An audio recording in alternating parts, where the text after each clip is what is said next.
bienvenue à Tain-l'Hermitage. Je suis Alexandra, chargée de communication pour le pôle bœuf d'Agro-Mousquetaires. Agro-Mousquetaires, c'est quoi? C'est le pôle producteur du groupement Les Mousquetaires. Au quotidien, c'est une soixantaine d'usines qui produisent des produits que vous pouvez retrouver chez Intermarché, Netto ou encore Bricomarché. Ainsi que ce soit des produits à base de poisson, à base de viande ou même des produits d'épicerie, tout ce que nous produisons est made in France. Nous sommes ici à Tain-l'Hermitage, dans une région qui est connue pour ses grands crus. La ville est seulement à 1h30 de la mer et à 1h des stations. Ça fait rêver, non? Je vous invite à découvrir avec moi les coulisses de fabrication de Saviel Tain-l'Hermitage.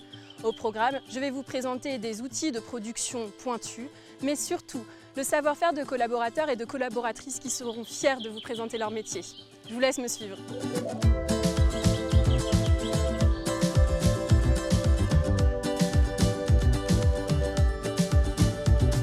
Bonjour Alexandra. Bonjour. Bienvenue à la Saviel de Tain. Merci. Je te laisse me suivre. Alors Olivier, est-ce que tu peux me dire ici, qu'est-ce que l'on produit? Alors, on a deux grandes activités. On a une activité de fabrication de steak haché frais et on a une activité de transformation de produits élaborés. L'été, on vend beaucoup plus de brochettes et de saucisseries.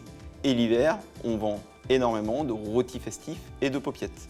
L'activité steak haché est quant à elle beaucoup plus régulière. Aujourd'hui, on sait que tout ce que nous produisons est made in France. Est-ce que tu peux me dire d'où viennent les matières premières? Nos viandes viennent de nos deux abattoirs qui sont situés en Ille-et-Vilaine et en Côte d'Armor.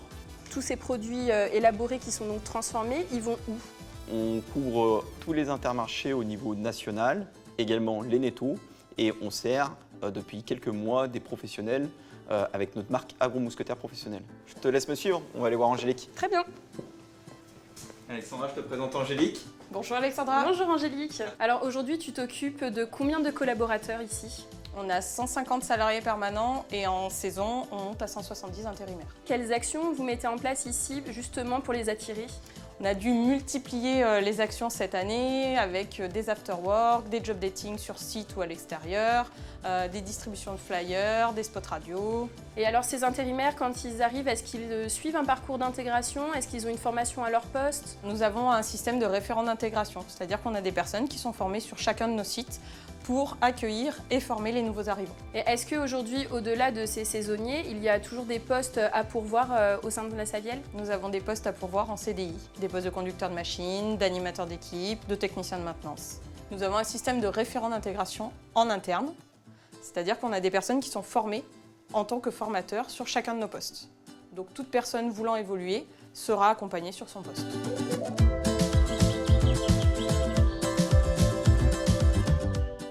Donc voilà ce qu'on a mis en place avec mon groupe de travail environnement. On a mis en place le recyclage plastique. Et donc quelles sont les missions de ce groupe? C'est essentiellement réduire l'impact écologique de l'entreprise. Pour l'instant, c'est un projet qui est à l'essai, donc il est sur 3 lignes pilotes. Et sur 3 lignes pilotes, on a généré à peu près 4 tonnes de plastique recyclé sur le mois de septembre. On voit une baisse de nos DIB qui sont enfouis actuellement, donc là, ça nous permet de les revaloriser tout le plastique.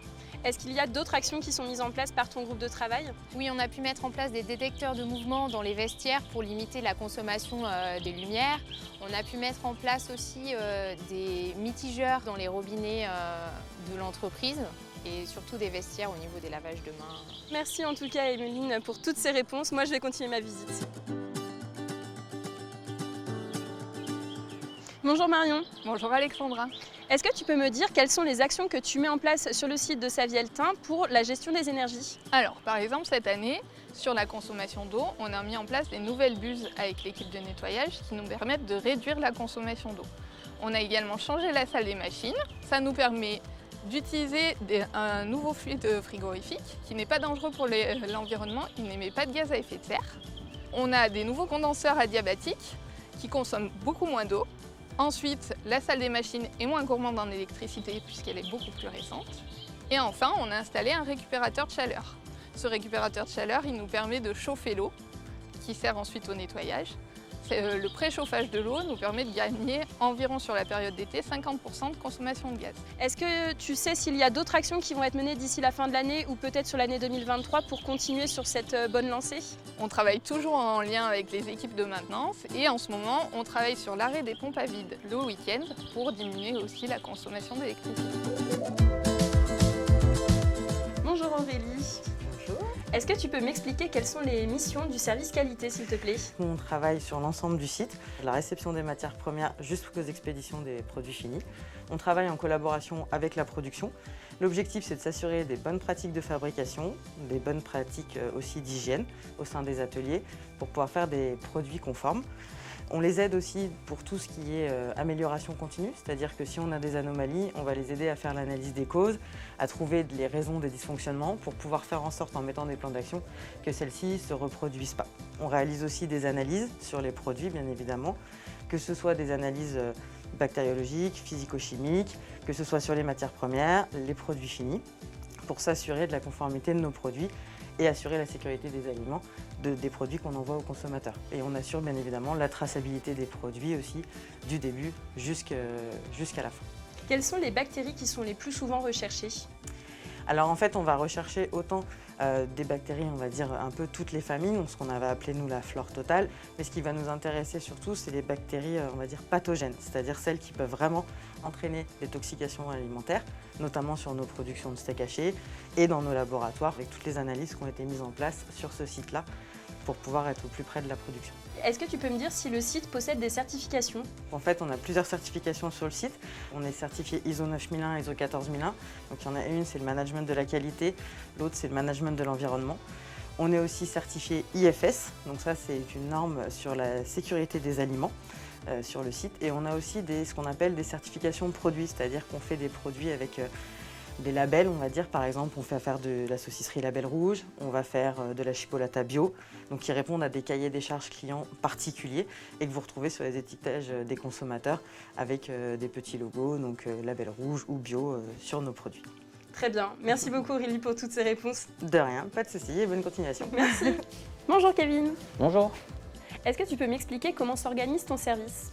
On a des équipes qui interviennent en journée pour nettoyer tout ce qui va être contenant, des bacs en plastique, etc. Donc c'est des choses qui sont faites avec des machines. Et la nuit, on va avoir des opérateurs, à peu près une quinzaine, qui interviennent pour nettoyer les lignes de production. Et donc ils ont des étapes et un protocole bien spécifique à respecter. Et on a tout un protocole de contrôle aussi qui permet de vérifier que le nettoyage a été bien réalisé. Et si on constate des écarts le matin, notamment, la production a pour consigne de renettoyer avant le démarrage de la production. Je suppose que tu collabores avec le service qualité dans ce cas? Oui, tout ce qui va être résultats bactériaux, de traitement des non-conformités, des récurrences, des projets, quels qu'ils soient, pour l'amélioration du nettoyage, c'est toujours traité avec la qualité. Est-ce que ton équipe est au complet ou du coup tu es toujours en recherche de nouveaux collaborateurs? Je suis toujours en recherche, j'ai à peu près 50% d'intérimaires là dans l'équipe sur une quinzaine d'opérateurs et on recherche des profils pour du recrutement en CDI. Est-ce qu'il y a des compétences particulières à avoir pour postuler? Non, pas forcément. Alors, il n'y a pas de qualité, en tout cas, je ne recherche pas d'opérateur spécifique nettoyage agroalimentaire, mais le savoir-être est très important, au-delà, surtout pour le respect de la sécurité alimentaire. Voilà. Et ce qui permet d'avoir un bon savoir-être et de pouvoir apprendre correctement. En tout cas, j'y attache beaucoup d'importance. Est-ce que tu peux me parler de ce qui est mis en place sur Saviel concernant la qualité de vie au travail? Alors tout d'abord, quand on parle de qualité de vie au travail, on pense directement à l'amélioration des conditions de travail. Nous, notre priorité, c'est l'implication des salariés, la présence sur le terrain. Pour ça, on a des relais sécurité donc dans chaque service qui permettent une réunion mensuelle ensemble afin de remonter les problématiques, les bonnes pratiques, faire un petit point sur nos actions qu'on met en place dans les ateliers, que ce soit des actions préventives ou que ce soit des actions correctives. Notamment, on a pu mettre en place les sièges assis debout. Également, on a pu déployer des gilets perco afin de maintenir le dos de nos salariés. On a également des remontées toutes les 2 heures entre animatrice de ligne et son responsable, avec notamment l'ambiance sur la ligne, l'absentéisme, ou les remontées sécurité, tout ce qui est réalisation des échauffements ou le port des EPI. On a également impliqué nos salariés afin de partager des moments conviviaux tout en restant centrés sur la qualité de vie à travers notre semaine de la prévention. On a pu faire intervenir une masseuse sur une journée entière où les salariés qui l'ont souhaité ont pu se faire masser. Et également, on a pu organiser un Safety Day, donc justement pour implication des salariés dans notre système de prévention. Alors Olivier, est-ce que tu peux m'expliquer ce qui est fait ici sur cette ligne de production, s'il te plaît? Oui, c'est une ligne qui permet de fabriquer des chipots en 55 grammes. Cette ligne de fabrication est vraiment spécialisée pour ce produit. En spécialisant nos lignes de fabrication, on arrive à adapter le travail à l'homme. Comme tu peux le voir, cette ligne est équipée de différents robots, ce qui nous permet du coup de faire monter en compétence nos opérateurs et de les positionner sur des postes de conducteurs de machine. Est-ce qu'il y a justement d'autres actions qui ont été mises en place, notamment la gestion du temps de travail pour améliorer les conditions de travail des collaborateurs? Oui, on a mis en place dernièrement, depuis le début de semaine, une organisation de travail sur 4 jours dans ce secteur. Ça permet aux collaborateurs qu'ils aient tout leur mercredi et leur week-end. Très bien. Est-ce que tu peux m'expliquer du coup un petit peu comment ça se passe ici sur ce tableau?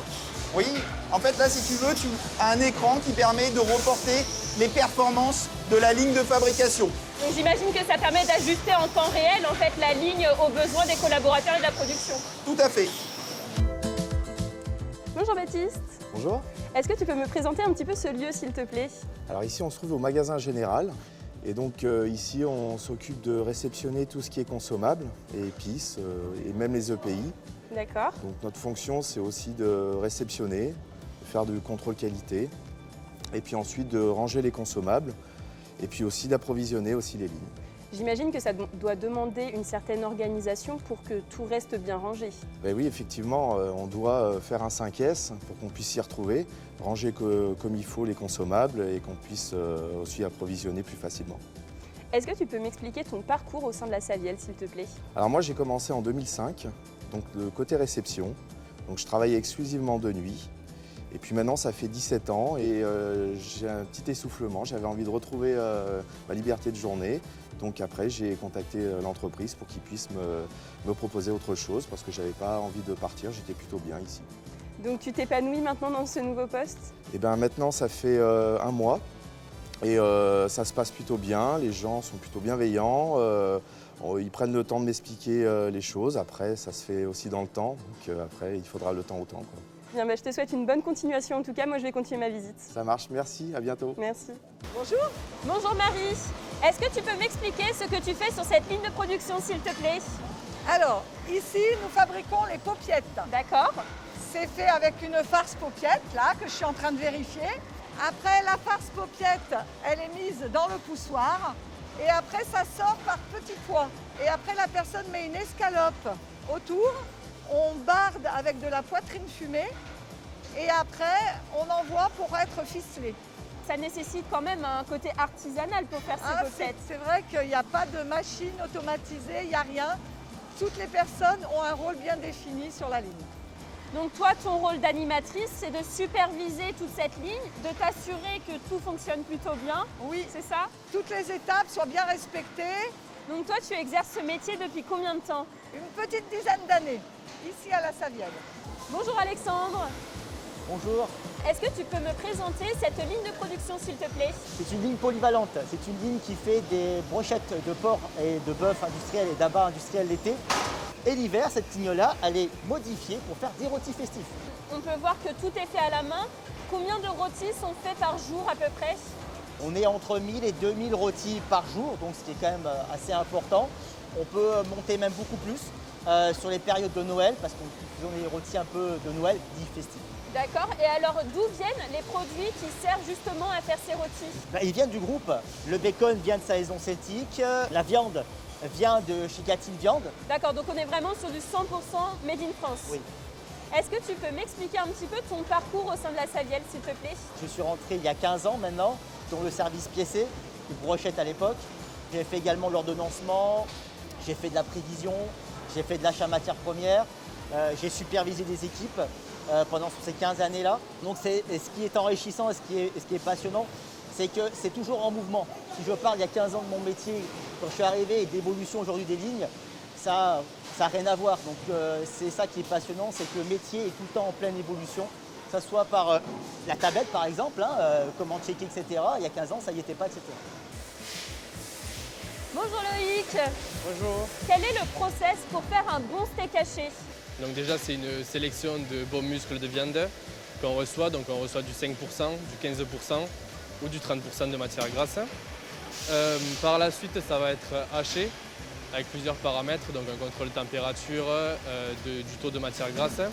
Puis par la suite, ça va venir sur les lignes pour être de nouveau haché, formé. Et ça va être ensuite conditionné et étiqueté et mis en carton. Alors on sait que le steak haché, c'est un produit qui est plutôt sensible. Est-ce qu'il y a des contrôles qui sont réalisés en interne dans le service? Oui, donc déjà au niveau du hachage, on a un contrôle de température et du taux de matière grasse. Une fois que le produit arrive sur ligne, on va faire d'autres contrôles, donc notamment le contrôle métal. Ensuite, on a un autre contrôle, donc le gaz.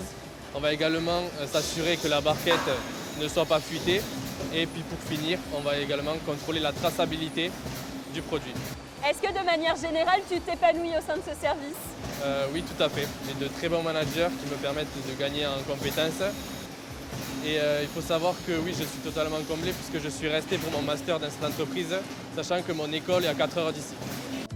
Bonjour Mohamed. Bonjour. Est-ce que tu peux me présenter cet espace s'il te plaît? Oui, nous sommes au service réception. C'est là où toute la matière première du site transite. Donc là, comme tu peux le voir, je suis en pleine livraison.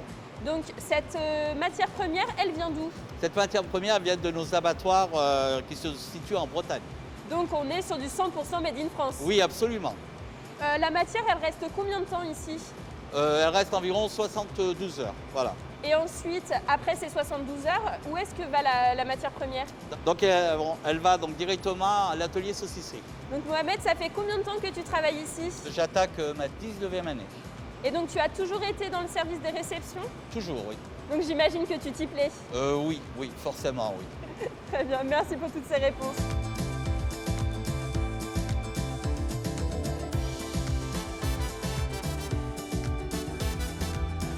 Bonjour Grégory. Bonjour. Alors ici on est sur le quai des expéditions. Oui. Est-ce que tu peux m'expliquer un petit peu comment ça se passe? Les palettes, elles sont stockées combien de temps ici? Généralement, elles sont stockées que pour la journée. D'accord. On prépare les commandes le matin et en début d'après-midi pour que ça parte justement dans la journée même, dans la foulée. Et donc il y a combien de camions à peu près qui passent tous les jours? Bon, on est à peu près entre 8 à 10 camions tous les jours. Dis donc, je trouve ça très intriguant. Est-ce que tu peux m'expliquer ce que c'est cette machine concrètement? Cette machine, elle filme nos palettes automatiquement, ce qui nous permet de nous éviter de le faire à la main. Donc c'est un travail assez pénible. C'est vrai que pour la qualité du travail, ça doit vraiment être un plus, cet outil. Carrément. Donc toutes ces palettes ensuite, elles se rendent dans les points de vente, j'imagine? Non, pas directement dans les points de vente. En fait, ça va directement après dans nos centres de tri, qui après, eux, les mettent après par client sur les points de vente. Toi, ça fait combien de temps que tu travailles ici? Ça fait 16 ans. Il doit y avoir une bonne ambiance ici également dans ton service? Carrément. On a un petit noyau dur au niveau des responsables et certains intérimaires qui reviennent régulièrement. On a une très bonne entente de ce côté-là. Très bien, et ben, je te remercie en tout cas pour toutes ces réponses et puis je te souhaite une bonne continuation. Ainsi s'achève Usine ouverte sur le site de Saviel Tain-l'Hermitage. J'espère que ça vous aura plu. À bientôt.